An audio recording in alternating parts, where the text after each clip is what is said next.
Hello dear students, how are you? कैसे हैं आप? नीट का एग्जाम आपने आज दे दिया है। अब देखते हैं आप क्या करके आए हैं। आई होप आपका पेपर बहुत अच्छा हुआ होगा।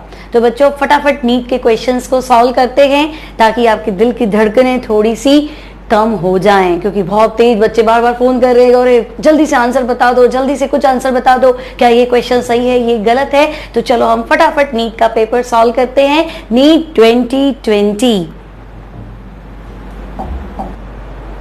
So बच्चों question number 1, the number of protons, neutrons and electrons in 71 lutetium 175 respectively are।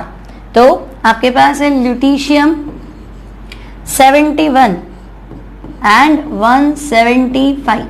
तो आपको पता है एक एलिमेंट को अगर x से रिप्रेजेंट करें तो ये तो होता है Z एटॉमिक नंबर यानी कि प्रोटॉन, और ये होता है मास नंबर यानी कि प्रोटॉन प्लस न्यूट्रॉन। तो बच्चों प्रोटॉन Z यानी कि 71, तो इस केस में प्रोटॉन तो है 71। अब एलिमेंट आपका न्यूट्रल है, तो न्यूट्रल एलिमेंट में जितने प्रोटॉन उतने इलेक्ट्रॉन, यानी इलेक्ट्रॉन भी होंगे 71।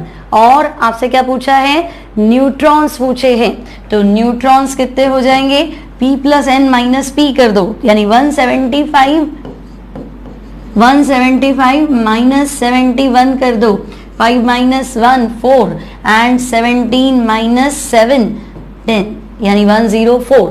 तो प्रोटॉन है 71, न्यूट्रॉन है 104 और इलेक्ट्रॉन है 71, यानी करेक्ट आंसर है option second.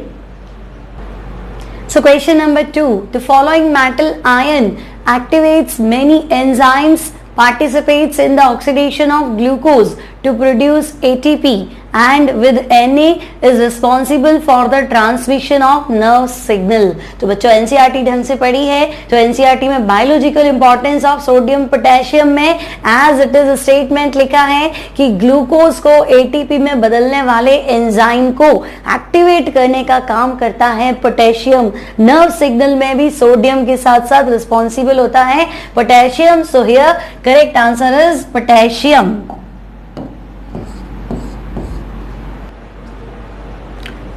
So students, question number 3, which of the following is not correct about carbon monoxide?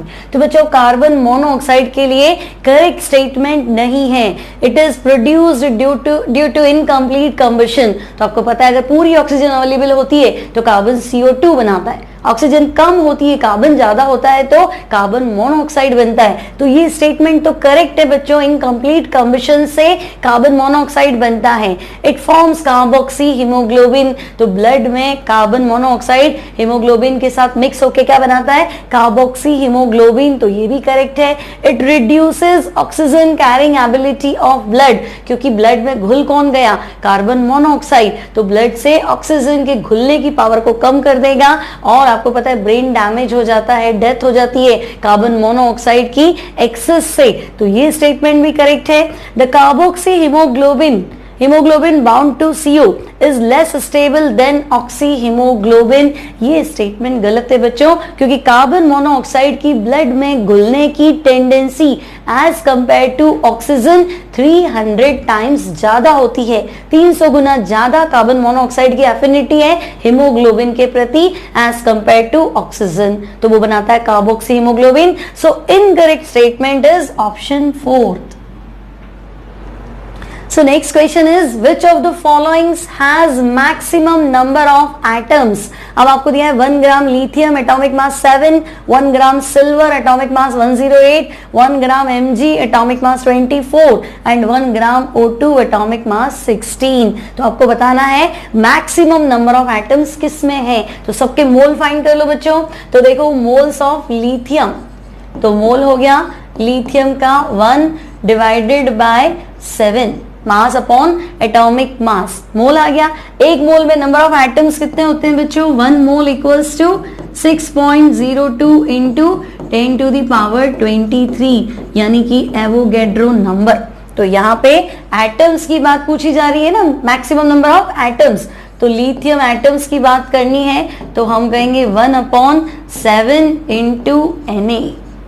ठीक है। सेकेंड 1 ग्राम सिल्वर, तो 1 ग्राम सिल्वर में हम पहले मोल्स ऑफ सिल्वर फाइंड कर लेते हैं। तो मोल्स ऑफ सिल्वर है 1 डिवाइडेड बाय एटॉमिक मास कितना हो गया 108। अब number of silver atoms find करने हैं तो 1/108 multiply with Na। Third option क्या है 1 ग्राम mg, तो mg के मोल्स फाइंड कर लेते हैं बच्चों। तो गिवन मास है 1, एटॉमिक मास है 24 और एटम्स फाइंड कर लो तो ये हो गया 1 डिवाइडेड बाय 24 इंटू Na। और ऑप्शन फोर्थ है 1 ग्राम O2, तो O2 के मोल्स फाइंड कर लेते हैं। तो given mass 1, molar mass O का 16, O2 का कितना हो गया 32 और एटम्स फाइंड करो तो बच्चों O2, एक ऑक्सीजन में 2 एटम है ना, आपको एटम फाइंड करने हैं। तो देखो जितने भी एटम्स हैं वो इसके डबल करने पड़ेंगे। तो 1/32 इंटू 2 इंटू Na, यानी कि ये हो जाएगा हमारा 1/16 Na। अब आप देखो 1/7, 1/108, 1/124 और 1/16 मैक्सिमम आंसर क्या होगा। तो कम से डिवाइड करोगे तो आंसर क्या आ जाएगा, मैक्सिमम आ जाएगा। तो 7 से डिवाइड करोगे तो मैक्सिमम नंबर ऑफ एटम्स मिलेंगे, यानी आपका जो करेक्ट आंसर होगा दैट विल बी ऑप्शन 1।